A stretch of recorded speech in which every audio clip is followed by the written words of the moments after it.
ಸಾವಿನ ನಂತರ ಆತ್ಮಕ್ಕೆ ಏನಾಗುತ್ತದೆ? ಗರುಡ ಪುರಾಣ ಹೇಳುವ 10 ಆಶ್ಚರ್ಯಕರ ರಹಸ್ಯ. ನಮಸ್ಕಾರ ಸ್ನೇಹಿತರೆ, ಶಿವಲೋಕ ಚಾನಲ್ಗೆ ಸ್ವಾಗತ. ನಮ್ಮ ಜೀವನದಲ್ಲಿ ಅತಿ ದೊಡ್ಡ ರಹಸ್ಯ ಯಾವುದು ಎಂದು ಕೇಳಿದರೆ ಅದು ಸಾವು. ಒಮ್ಮೆ ಈ ಭೂಮಿಗೆ ಬಂದ ಪ್ರತಿಯೊಬ್ಬರೂ ಒಂದು ದಿನ ಈ ಲೋಕವನ್ನು ತೊರೆಯಲೇಬೇಕು. ಆದರೆ ಸಾವಿನ ನಂತರ ಏನಾಗುತ್ತದೆ? ಆತ್ಮ ಎಲ್ಲಿಗೆ ಹೋಗುತ್ತದೆ? ಯಮದೂತರು ನಿಜವಾಗಿಯೂ ಬರುತ್ತಾರೆಯೇ? ಈ ಪ್ರಶ್ನೆಗಳಿಗೆ ಉತ್ತರ ನೀಡುವ ಪವಿತ್ರ ಗ್ರಂಥವೇ ಗರುಡ ಪುರಾಣ. ಇಂದಿನ ಈ ವಿಡಿಯೋದಲ್ಲಿ ಗರುಡ ಪುರಾಣದಲ್ಲಿ ಹೇಳಿರುವ ಸಾವಿನ ನಂತರದ 10 ಆಶ್ಚರ್ಯಕರ ರಹಸ್ಯಗಳನ್ನು ತಿಳಿದುಕೊಳ್ಳೋಣ ಬನ್ನಿ. ಮೊದಲನೇದಾಗಿ, ಸಾವಿನ ಕ್ಷಣದಲ್ಲಿ ಏನಾಗುತ್ತದೆ? ಗರುಡ ಪುರಾಣದ ಪ್ರಕಾರ ವ್ಯಕ್ತಿಯ ಕೊನೆಯ ಕ್ಷಣಗಳು ಬಂದಾಗ ದೇಹದ ಶಕ್ತಿ ನಿಧಾನವಾಗಿ ಕಡಿಮೆಯಾಗುತ್ತದೆ, ಉಸಿರಾಟ ನಿಧಾನವಾಗುತ್ತದೆ, ಮನಸ್ಸು ಜೀವನದ ಘಟನೆಗಳನ್ನು ನೆನಪಿಸಿಕೊಳ್ಳಲು ಆರಂಭಿಸುತ್ತದೆ. ಆ ಸಮಯದಲ್ಲಿ ಮಾಡಿದ ಪಾಪ ಮತ್ತು ಪುಣ್ಯಗಳು ಆತ್ಮದ ಮುಂದೆ ಮೂಡುತ್ತವೆ ಎಂದು ಹೇಳಲಾಗಿದೆ. ಎರಡನೇದಾಗಿ, ಯಮದೂತರು ಬರುತ್ತಾರೆಯೇ? ಎಲ್ಲರಿಗೂ ಇರೋ ಪ್ರಶ್ನೆ ಅಂದರೆ ಇದೇನೆ. ಗರುಡ ಪುರಾಣದಲ್ಲಿ ಯಮದೂತರ ಉಲ್ಲೇಖವಿದೆ. ಇದು ಧಾರ್ಮಿಕ ನಂಬಿಕೆ. ಪುಣ್ಯವಂತರಿಗೆ ದೇವದೂತರಂತೆ ಕಾಣುವ ಶಕ್ತಿಗಳು ಮತ್ತು ಪಾಪಿಗಳಿಗೆ ಭಯಂಕರ ರೂಪದ ಯಮದೂತರು ಕಾಣಬಹುದು ಎಂದು ವರ್ಣಿಸಲಾಗಿದೆ.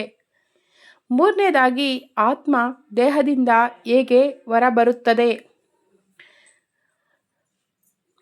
ಆತ್ಮ ದೇಹವನ್ನು ತೊರೆದ ನಂತರ ಕೆಲ ಸಮಯ ತನ್ನ ಕುಟುಂಬದ ಸುತ್ತಮುತ್ತಲೇ ಇರುತ್ತದೆ ಎಂದು ಗರುಡ ಪುರಾಣ ಹೇಳುತ್ತದೆ. ಅದು ತನ್ನ ದೇಹ ಮತ್ತು ಬಂಧುಗಳನ್ನು ನೋಡುತ್ತದೆ ಎಂದು ವರ್ಣಿಸಲಾಗಿದೆ. ನಾಲ್ಕನೇದಾಗಿ, ಮೊದಲ 13 ದಿನಗಳಲ್ಲಿ ಏನಾಗುತ್ತದೆ? ಇಂದಿನ ವಿಡಿಯೋದಲ್ಲಿ ಈಗಾಗಲೇ ನೋಡಿದ್ದೀರಾ. ಹಿಂದೂ ಸಂಪ್ರದಾಯದಲ್ಲಿ 13 ದಿನಗಳ ವಿಧಿಗಳಿವೆ, ಮಹತ್ವವಿದೆ. ಈ ಅವಧಿಯಲ್ಲಿ ಕುಟುಂಬದವರು ಮಾಡುವ ಶ್ರಾದ್ದ ಮತ್ತು ತರ್ಪಣಗಳು ಆತ್ಮದ ಯಾತ್ರೆಗೆ ಸಹಾಯ ಮಾಡುತ್ತವೆ ಎಂದು ನಂಬಲಾಗಿದೆ. ಐದನೇದಾಗಿ, ಯಮಲೋಕದ ಪ್ರಯಾಣ. ಗರುಡ ಪುರಾಣದ ಪ್ರಕಾರ ಆತ್ಮ ಯಮಲೋಕದ ಕಡೆಗೆ ಪ್ರಯಾಣಿಸುತ್ತದೆ. ಈ ಪ್ರಯಾಣದಲ್ಲಿ ಹಲವು ಕಷ್ಟಗಳು ಮತ್ತು ಪರೀಕ್ಷೆಗಳು ಎದುರಾಗುತ್ತವೆ ಎಂದು ವಿವರಿಸಲಾಗಿದೆ. ಆರನೇದಾಗಿ, ವೈತರಣಿ ನದಿ. ಗರುಡ ಪುರಾಣದಲ್ಲಿ ಪ್ರಸಿದ್ಧವಾದ ವೈತರಣಿ ನದಿಯ ಉಲ್ಲೇಖ ಬರುತ್ತದೆ. ಪುಣ್ಯವಂತರಿಗೆ ಈ ನದಿಯನ್ನು ದಾಟುವುದು ಸುಲಭವಾಗುತ್ತದೆ ಎಂದು ಹೇಳಲಾಗಿದೆ. ಏಳನೇದಾಗಿ, ಚಿತ್ರಗುಪ್ತನ ಲೆಕ್ಕ. ಪ್ರತಿಯೊಬ್ಬರ ಕರ್ಮಗಳ ಲೆಕ್ಕವನ್ನು ಚಿತ್ರಗುಪ್ತನು ಇಟ್ಟುಕೊಳ್ಳುತ್ತಾನೆ ಎಂಬ ನಂಬಿಕೆ ಇದೆ. ಜೀವನದಲ್ಲಿ ಮಾಡಿದ ಒಳ್ಳೆಯ ಮತ್ತು ಕೆಟ್ಟ ಕಾರ್ಯಗಳ ಆಧಾರದ ಮೇಲೆ ಫಲಾನುಫಲ ನಿರ್ಧಾರವಾಗುತ್ತದೆ. ಎಂಟನೇದಾಗಿ, ಸ್ವರ್ಗ ಮತ್ತು ನರಕ. ಗರುಡ ಪುರಾಣದಲ್ಲಿ ಸ್ವರ್ಗ ಮತ್ತು ನರಕದ ಬಗ್ಗೆ ವಿವರಿಸಲಾಗಿದೆ.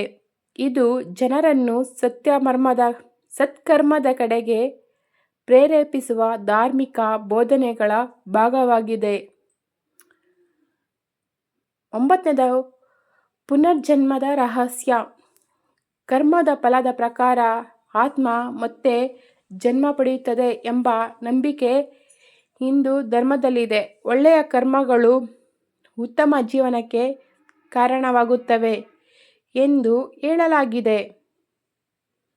ಹತ್ತನೇದಾಗಿ, ಬದುಕಿರುವಾಗ ಮಾಡಬೇಕಾದ ಕೆಲಸಗಳು ಯಾವಪ್ಪ ಅಂದರೆ, ಗರುಡ ಪುರಾಣದ ಮುಖ್ಯ ಸಂದೇಶ ಏನೆಂದರೆ, ಸತ್ಯವನ್ನು ಮಾತನಾಡಿ, ಹಿರಿಯರನ್ನು ಗೌರವಿಸಿ, ದಾನ ಮಾಡಿ, ದೇವರನ್ನು ಸ್ಮರಿಸಿ, ಯಾರಿಗೂ ಅನ್ಯಾಯ ಮಾಡಬೇಡಿ, ದಾನ ಧರ್ಮ ಮಾಡಿ. ಇವು ಆತ್ಮದ ಉನ್ನತಿಗೆ ಸಹಾಯ ಮಾಡುತ್ತದೆ ಎಂದು ಹೇಳಲಾಗಿದೆ. ಸ್ನೇಹಿತರೆ, ಸಾವು ಒಂದು ಅಂತ್ಯವಲ್ಲ, ಅದು ಒಂದು ಹೊಸ ಪ್ರಯಾಣದ ಆರಂಭ ಎಂದು ಗರುಡ ಪುರಾಣ ಬೋಧಿಸುತ್ತದೆ. ಜೀವನದಲ್ಲಿ ಒಳ್ಳೆಯ ಕೆಲಸಗಳನ್ನು ಮಾಡಿ ಧರ್ಮದ ಕಡೆ ಮಾರ್ಗದಲ್ಲಿ ನಡೆಯುವುದು ಅತ್ಯಂತ ಮುಖ್ಯ. ಈ ವಿಡಿಯೋ ಇಷ್ಟವಾದರೆ ಲೈಕ್ ಮಾಡಿ, ಶೇರ್ ಮಾಡಿ, ಸಬ್ಸ್ಕ್ರೈಬ್ ಮಾಡೋದನ್ನು ದಯವಿಟ್ಟು ಮರಿಬೇಡಿ. ತಮ್ಮ ಅಮೂಲ್ಯವಾದ ಸಮಯವನ್ನು ನೀಡಿದ್ದಕ್ಕಾಗಿ ತುಂಬು ಹೃದಯದ ಧನ್ಯವಾದಗಳು. ಶಿವಲೋಕ ಚಾನಲ್ನ ಸಪೋರ್ಟ್ ಮಾಡಿ. Thank you.